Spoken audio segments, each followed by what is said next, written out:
শিক্ষাকে উন্নয়ন করার জন্য স্যারের হাতকে আমরা শক্তিশালী করব এবং এই মাদ্রাসায় যেন স্যার দিনের কাজ সুন্দরভাবে করতে পারে আমরা স্যারের জন্য দোয়া করব।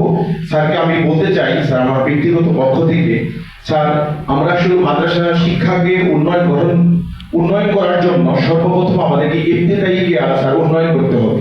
আমরা যত ধরনের শিক্ষা অর্জন করি না কেন, যত আমরা উপরের দিকে আমরা যত প্রশিক্ষণ দিই না কেন স্যার, স্যার আপনার কাছে বিনয়ের সাথে স্যার বলতে চাই, স্যার যেহেতু আপনি অনেক বড় মানুষ, স্যার আপনি একটা কথা বললে ইনশাআল্লাহ বাস্তবায়ন হবে।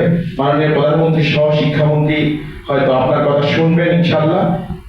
স্যার আপনার কাছে অনুরোধ থাকবে, স্যার আমাদের এই মাদ্রাসা শিক্ষাকে ডেভেলপ করার জন্য স্যার সর্বপ্রথম আমাদের ইবতেদায়ীকে শতবার ট্রেনিং এর আওতায় নিয়ে আসতে হবে এবং তাদেরকে প্রশিক্ষণ দিতে হবে। আর স্যার আরেকটি অনুরোধ থাকবে স্যার, যেমন স্কুলে স্যার অনেকগুলি প্রাইমারি স্কুল থাকে, সেখানে হাই স্কুল আসে, হাই স্কুল থেকে পরবর্তী কলেজে আসে, কিন্তু আমাদের দুর্ভাগ্যের বিষয় এই শিক্ষা নীতিনৈতিকতার শিক্ষা, এই শিক্ষা হলে জাতি উন্নত শিখরে পৌঁছাবে, কিন্তু এখানে আমাদের ইবতেদায়ী মাদ্রাসা নেই।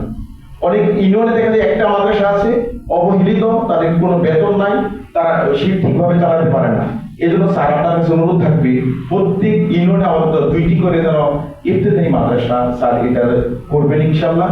স্যার আপনার হাত দিয়ে হবে ইনশাআল্লাহ, আমি আশা করি। এই বলে আমার বক্তব্য শেষ করছি। আসসালামু আলাইকুম। স্যারকে আবারও ধন্যবাদ জানাই।